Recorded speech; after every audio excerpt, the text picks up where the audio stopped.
What the fuck?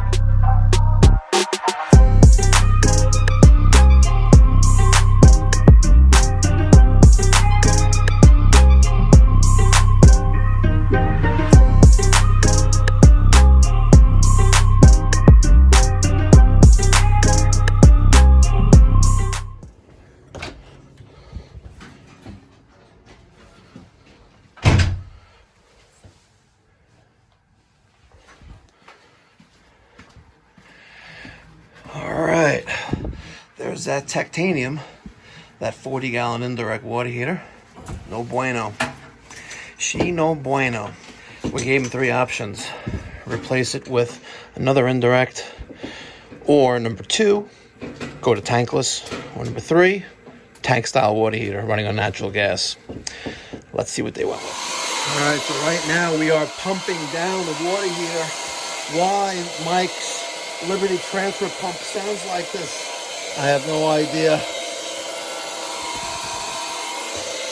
I can tell you that it's probably because they let it run empty for way too long, run dry, whatever.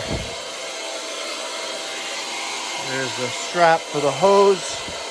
So I already disconnected my TT to the Aquastat from the 3-zone Argo switching relay. I also removed the the BX going to the circulator for the indirect. And I got my little light plugged in, and I was smart. You know, I have it unplugged. I leave it on top of the drop cloth so I can get it without having to dig behind it again. All right, I got the boiler switch off. I'm gonna start taking apart the flue. This boiler was installed. Wow. That is crazy. This boiler was installed by a local licensed plumbing contractor. Looks like they forgot something. They forgot the flue. Unbelievable. This is crazy.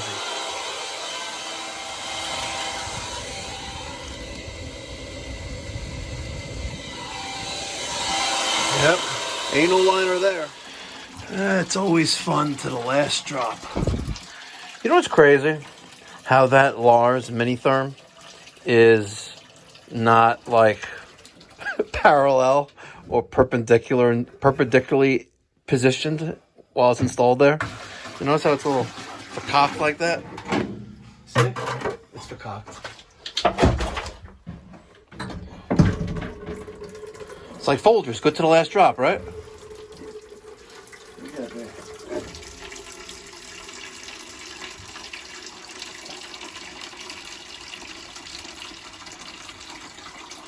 Let's find out why this tank failed. You ready? These are called anode rods. These are generally made of magnesium. In some cases, they're made of aluminum. Right, but they're sacrificial. Its job is to be sacrificed for the life of its rod. The water wants to eat that. There's one. It's working. Did its job. It did its job. However, the tank failed. Let's see what the other one looks like.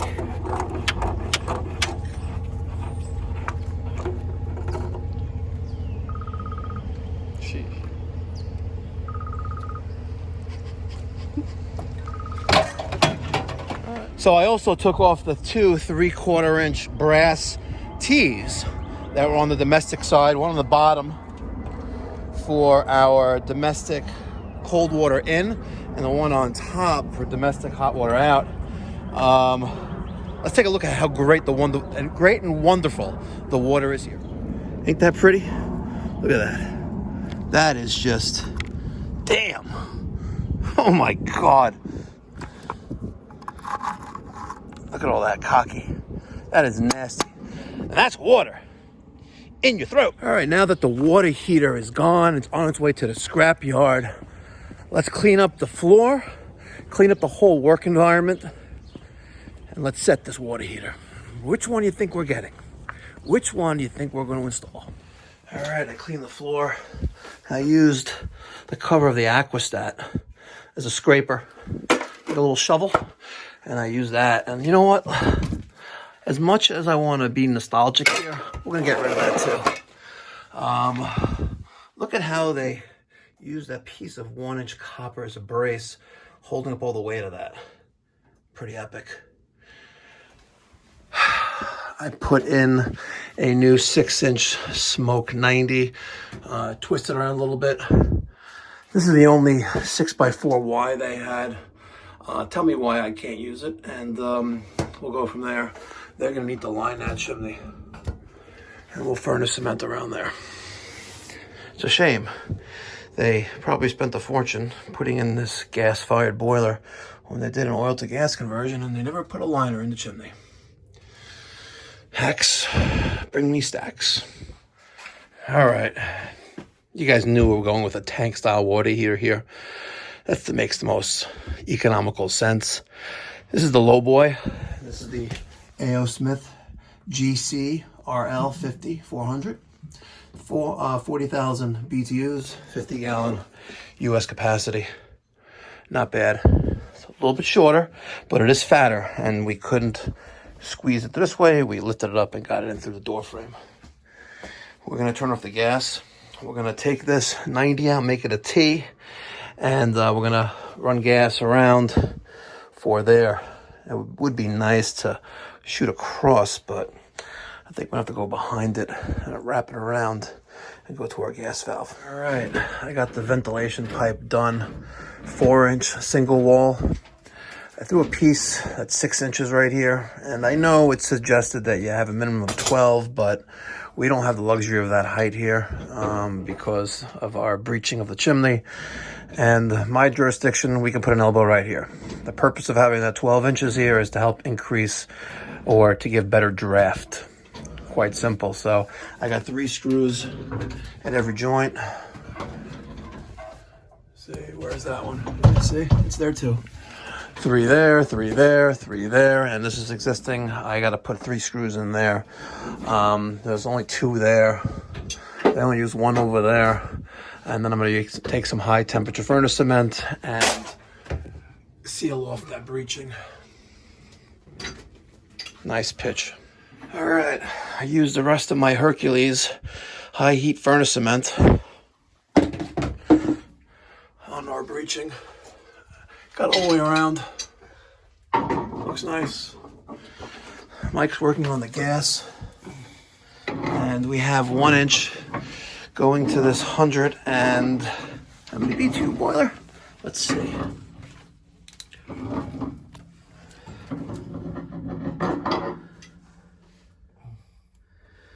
136,000.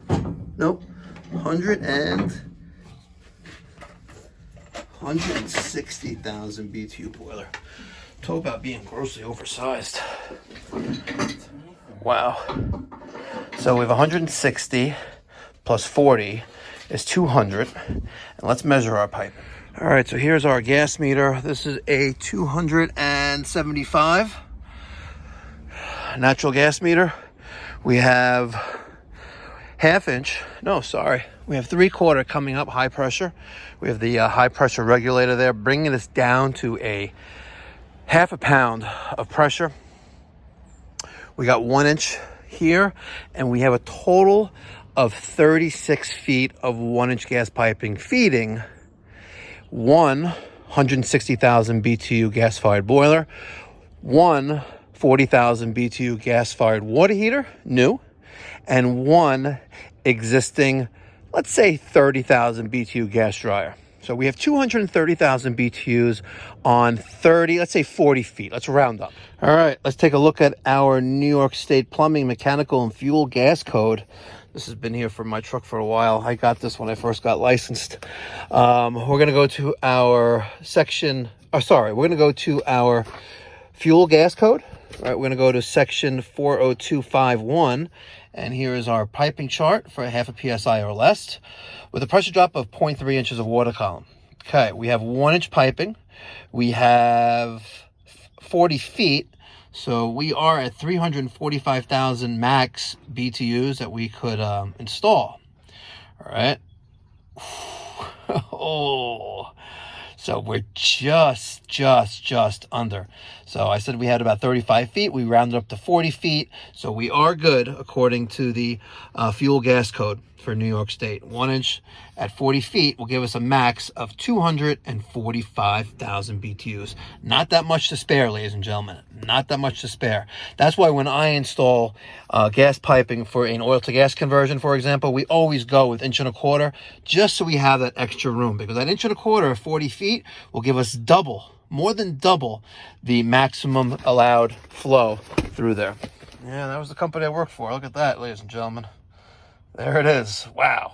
Let's put that back up in there. There we go. And by the way, I keep getting bombarded with this Praxis S10 membership, and they're based in Sarasota, Florida. Johnny Sunshine, let me know what you think. Should I join Praxis S10? I don't even want to talk about that right now. I was putting on that 1 inch nipple and that 1 inch cap off of the, I guess, supply side, and the water heater just moved just a hair, and literally it just snapped. Look at this. What's up with that? Goddamn Chinesium.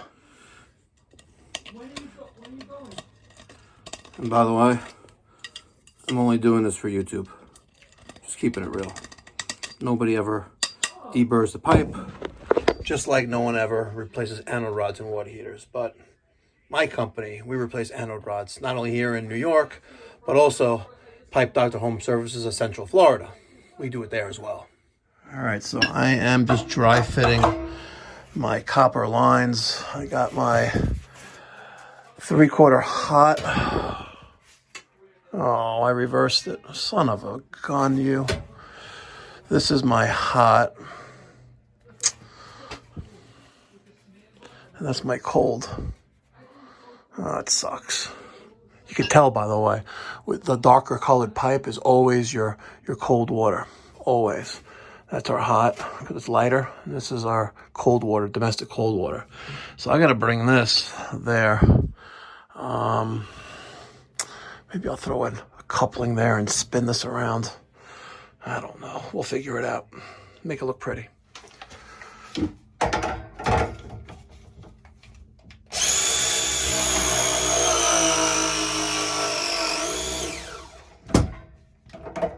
little trick. Give it a little twist. She's down.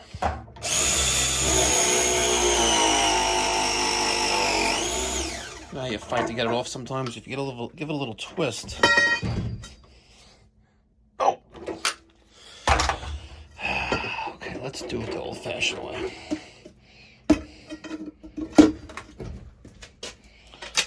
Gas is turned on. Excellent. You gonna stay there? Okay.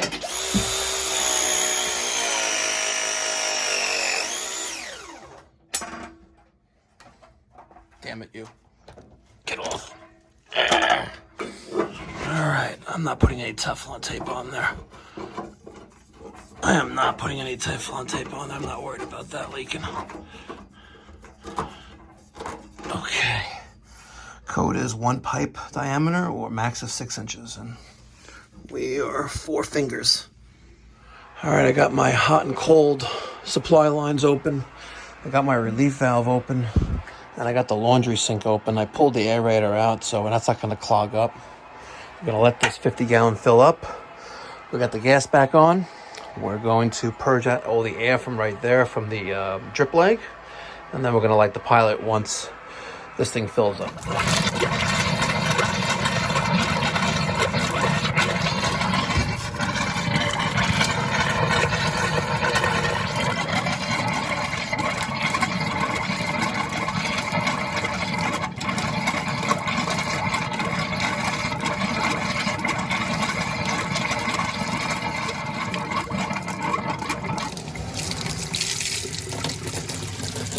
There we go.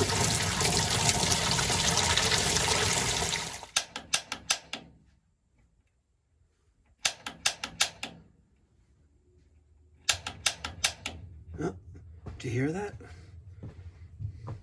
That was the sound of the pilot lighting with the piezo igniter. Now we're gonna wait 30 seconds.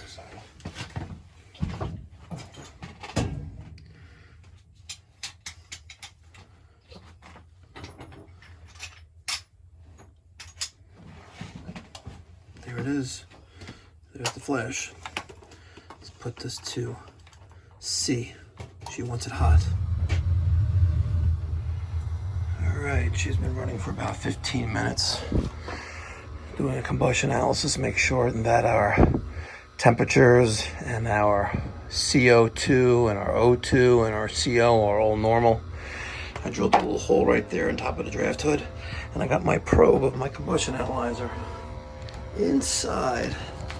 I'll show you inside the flue, the top of the flue, before it gets diluted with the draft coming from the draft diverter going up. So these numbers are good. I'm going to clipboard that. I'm going to print the results, put it right in front of the water heater. All right, I printed the combustion and test results. I put it in a U-line shipping baggie. This is the 4x6 shipping baggie. They come in a box of, I don't know, like 10,000. I don't know, $100, nothing crazy, but we have our date, our time, temperatures, oxygen, CO, all that good stuff right there. There we go. Sticker, I got this from Footbridge Media. There's a warranty. We'll come back in 3 years and change out that anode rod. And for our boiler, let's get this on there one-handedly. Come on, baby, right there. Oh, right there. Oh. And there it is. Beautiful. And just in case you're wondering, there's a plug for that too. Here we go. Branded, commissioned and started up. Valve tags. Service record. Mike squared. Identify vital components such as boiler emergency switch. Perfect. We're going to turn on those two zones since we did have to drain down the boiler, and I did cap that line right there, and I closed the valve there before the circulator. Beautiful. Not even 11 o'clock. All right, I entered in the information for the customer profile, the property profile, into House Call Pro. Took a liberty on page 3, date installed, model number, serial number, and we'll remind them of maintenance, that the temperature and pressure valve should be checked every 2 to 4 years, and flush and drain the tank and remove the inspect the anode rod after the first 6 months of operation, and at least annually thereafter.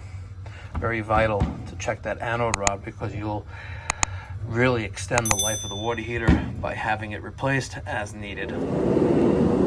I am your father.